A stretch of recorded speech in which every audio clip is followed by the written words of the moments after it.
हिमाचल प्रदेश के 52वें पूर्ण राज्यत्व दिवस का गवाह बना सोलन का ऐतिहासिक ठोडो मैदान।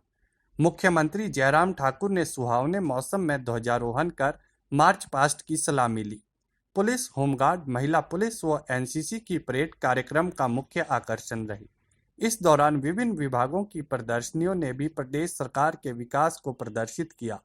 मुख्यमंत्री जयराम ठाकुर ने प्रदेशवासियों को पूर्ण राज्यत्व दिवस की बधाई दी व कहा कि प्रदेश ने बीते वर्षों में अभूतपूर्व विकास किया है। ये ही कारण है कि हिमाचल आज देश के अग्रणी राज्यों में शामिल है। पूर्ण राज्यत्व दिवस के अवसर पर मुख्यमंत्री ने कर्मचारियों, पेंशनरों व पुलिस के जवानों को कई सौगातें दी। मुख्यमंत्री जयराम ठाकुर ने पे कमीशन में सुधार करने की बात कही, जिससे राज्य के कर्मचारियों को लाभ मिलेगा। मुख्यमंत्री ने पेंशनरों के लिए घोषणा की कि पेंशनरों को पंजाब वेतन आयोग की तर्ज पर लाभ दिए जाएंगे। उन्होंने कहा कि जिसका लाभ 1,75,000 पेंशनरों को मिलेगा, जिसमें 2,000 करोड़ रुपए का व्यय प्रदेश सरकार करेगी। वहीं राज्य के कर्मचारियों को डीए 31% कर दिया गया है, जिसमें प्रदेश सरकार पर 500 करोड़ की देनदारी होगी। वहीं लंबे अरसे से चली आ रही पुलिस कर्मचारियों की मांग में भी सुधार किया गया है व अन्य कर्मचारियों की तर्ज पर पुलिस कर्मचारियों को भी लाभ मिलेगा। यह घोषणा मुख्यमंत्री ने सोलन में की। वहीं सूबे के 60 यूनिट से कम बिजली खपत करने वाले उपभोक्ताओं को कोई शुल्क नहीं देना होगा। मुख्यमंत्री ने क्या क्या घोषणाएं की, आप स्वयं सुनिए। कर्मचारियों के कुछ वर्ग को वेतनमानों का समुचित लाभ नहीं मिल रहा है। मैं यह घोषणा करता हूं कि कर्मचारियों को जो 2 विकल्प पहले दिए गए हैं, उसके अतिरिक्त एक और विकल्प की व्यवस्था करेंगे, जिससे कर्मचारियों का कोई भी वर्ग ऐसा न रहे जिसे नए वेतनमान का समुचित लाभ न मिले। इसके अतिरिक्त अगर फिर भी कर्मचारियों का कोई वर्ग पे कमीशन के लाभ से वंचित रहता है, तो हम उस पर पुनर्विचार करके शीघ्र निर्णय लेंगे। और मैं समझता हूं कि जो पे कमीशन से संबंधित सारी बातों को लेकर के हमारी इस बात को कहने के साथ जो है वो पूर्ण विराम लग जाता है। मैं यह घोषणा करता हूं कि हिमाचल के पेंशनरों को पंजाब वेतन आयोग के आधार पर पेंशन लाभ दिए जाएंगे, जिससे 1,75,000 पेंशनों को लाभ होगा और इस पर मुबलिक 2,000 करोड़ रुपए वार्षिक व्यय हिमाचल प्रदेश सरकार करेगी। ये भी मैं पेंशनर्स के लिए आज के इस अवसर पर खुशखबरी देना चाहता हूं। इसके आगे बढ़ते हुए अभी हाल ही में मेरी सरकार ने नए वेतनमान पर 28% डीए दिया है। सामान्यतः केंद्र सरकार और राज्य सरकार के डीए की दरों में 6 माह से 1 वर्ष का अंतर रहता है, परंतु आज मैं यह घोषणा करता हूं कि राज्य सरकार के कर्मचारियों को 31% डीए केंद्रीय कर्मचारियों की तर्ज पर देय तिथि से मिलेगा।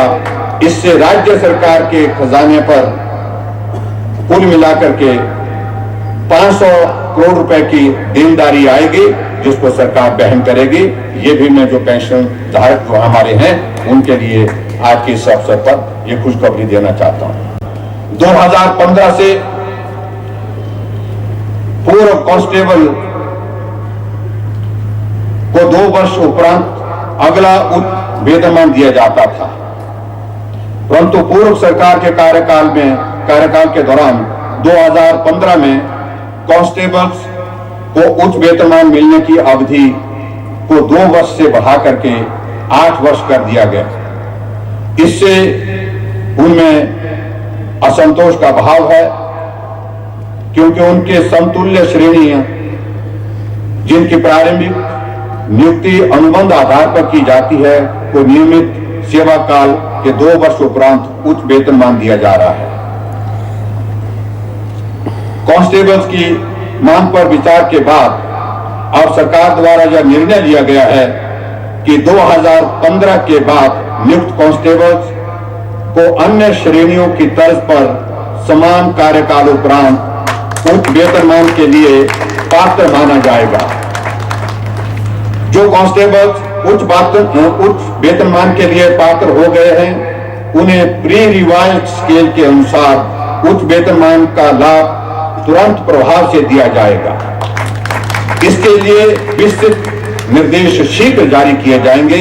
35 वर्ष की जो 35,000 की जो आय सीमा है, इसको बढ़ाना चाहिए। बार बार हमको इस बात के लिए आगे आता था। बहुत सारे लोग जिनको जो पात्र लगते हैं उनको मदद नहीं हो पाती थी, क्योंकि आय सीमा 35,000 रुपए इसमें निर्धारित थी, जो वर्ष 2014 में निर्धारित की गई थी। ये भी पूर्व सरकार के कार्यकाल में इसको निर्धारित किया था। समय के अंतराल के साथ वर्तमान परिप्रेक्ष्य को ध्यान में रखते हुए इस आय सीमा को मैं 35,000 से बढ़ा करके 50,000 करने की घोषणा करता हूं, और इससे मुझे लगता है कि बहुत सारे लोग जो उसमें लाभान्वित होंगे। विभाग में विभिन्न कल्याणकारी योजनाओं के अंतर्गत प्रदान की जा रही आर्थिक सहायता की पात्रता की आय सीमा 35,000 वार्षिक से बढ़ाकर के 50,000 करने से सामाजिक और आर्थिक रूप से कमजोर वर्गों का उत्थान एवं विकास सुनिश्चित होगा। इससे लगभग 1 लाख अतिरिक्त लाभार्थियों को लाभ होगा और 125 करोड़ रुपए से ज्यादा लाभ समाज के उस गरीब वर्ग के लिए होगा जो इस आय सीमा, पुरानी आय सीमा के कारण वंचित हो रहा था। इससे आगे बढ़ते हुए एक बात और मैं कहना चाहता हूं कि हमारी सरकार की प्रतिबद्धता हमेशा समाज के निम्न आय वर्ग के प्रति रही है। अपने इन्हीं प्रयासों को आगे बढ़ाते हुए आज मैं यह घोषणा करता हूं, प्रदेश के घरेलू उपभोक्ता जिनकी बिजली की खपत 60 यूनिट प्रति माह तक है, उनसे अब प्रति यूनिट बिजली का कोई भी शुल्क नहीं लिया जाएगा। बिजली का कोई किराया नहीं लिया जाएगा। जिनकी 60 यूनिट तक बिजली की कंजम्पशन है, उन्हें प्रति यूनिट बिजली खपत की 0 कॉस्ट लगेगी। इसके साथ वे घरेलू उपभोक्ता जिनकी बिजली की खपत 125 यूनिट तक की है, उनसे प्रति यूनिट कॉस्ट केवल 1 रुपए ली जाएगी, जो कि पहले 1 रुपए 90 पैसे होती थी, अब उसमें से सिर्फ 1 रुपए ली जाएगी। ये भी मैं आज के इस अवसर पर आपके बीच में घोषणा करता हूं, और इसके माध्यम से 11 लाख घरेलू उपभोक्ताओं को सरकार की इस निर्णय से इसका लाभ मिलेगा। हिमाचल प्रदेश में 11 लाख लोग जो है, इसमें परिवारों को, जो उपभोक्ताओं को इसका लाभ मिलेगा, और इस राहत को प्रदान करने के लिए सरकार 60 करोड़ रुपए अतिरिक्त व्यय करेगी। और उसके साथ साथ में मुझे इस बात को लेकर के भी प्रसन्नता है, प्रदेश में किसानों को राहत देने के लिए बिजली की वर्तमान प्रति यूनिट कॉस्ट को भी मैं 50 पैसे से घटा करके 30 पैसे की करने की घोषणा करता हूं। ये भी हमारे किसानों की ओर से बहुत बार आग्रह आ रहा था, जिनके ट्यूबवेल लगे हैं, और उस तरह। सबसे पहले तो मैं सभी प्रदेशवासियों को पूर्ण राज्यत्व की हार्दिक शुभकामनाएं देता हूं, और मैं समझता हूं कि बहुत सारे वर्गों के लिए जो आज हमने घोषणा की है, उनके माध्यम से उनके अधिकांश जो सवाल थे, जो इश्यूज थे, उनका समाधान होने की स्थिति में हम आगे बढ़े हैं। कर्मचारियों के संदर्भ में मैंने डिटेल में बातचीत कह दी। एक थर्ड ऑप्शन जो हमने, जिसमें सारी चीज़ें मुझे लगता कि काफ़ी हद तक कवर हो जाएंगी, और उसके बाद हमने लास्ट में ये भी कहा है कि इसके बावजूद भी कोई किसी कर्मचारी वर्ग का कुछ अगर लगता है उनको कुछ छूटा है, तो उसको भी हम सुनेंगे और उसका समाधान करेंगे। और दूसरा, जो पुलिस वालों का, पुलिस के लिए 2015 में जो चेंजेस की थी कांग्रेस की गवर्नमेंट ने उस वक्त रूल्स में, सर्विस रूल्स में और उसके साथ साथ में उनके पे बैंड में उसका इम्पैक्ट आ रहा था बहुत ज़्यादा। मैं समझता हूँ कि उनके लिए तो कोई भी नुकसान अब रहा नहीं। पूर्ण जो उनकी जो क्षति हो रही थी, जो नुकसान हो रहा था, उसकी भरपाई हमने बिल्कुल पूरी तरह से की है। एक तो उसमें कतई भी अब जिसको बोल सकते हैं, जैसे वो एनॉमली बोल रहे थे कि भी कमी रह गई है, एनॉमली तो नहीं है, लेकिन उसमें सही मायने में उसमें कह सकता हूँ मैं कि एक तो पुलिस वाले वो कॉन्ट्रैक्चुअल पोस्ट उनकी अपॉइंटमेंट नहीं है, रेगुलर अपॉइंटमेंट है। रेगुलर अपॉइंटमेंट में जो उनका इशू आया, पहले कॉन्ट्रैक्ट का पीरियड 8 साल का था, घटते घटते वो कम होते होते वो 2 साल पे आ गया। उसके कारण उनके इसमें बहुत ज़्यादा अंतर आ गया और स्वाभाविक रूप से उनकी वो बात जायज़ थी कि अंतर बहुत ज़्यादा था।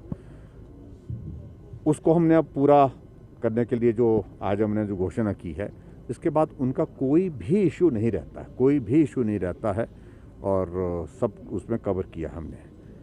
और इसके अतिरिक्त जो महत्वपूर्ण घोषणा हमने की है पावर डिपार्टमेंट से रिलेटेड, जो बिजली की दरों से संबंधित, उसमें 0 से 60 यूनिट तक हमने उसमें कहा कि उसमें हम कोई भी जो आपका बिजली का बिल जो होता है वो नहीं लेंगे।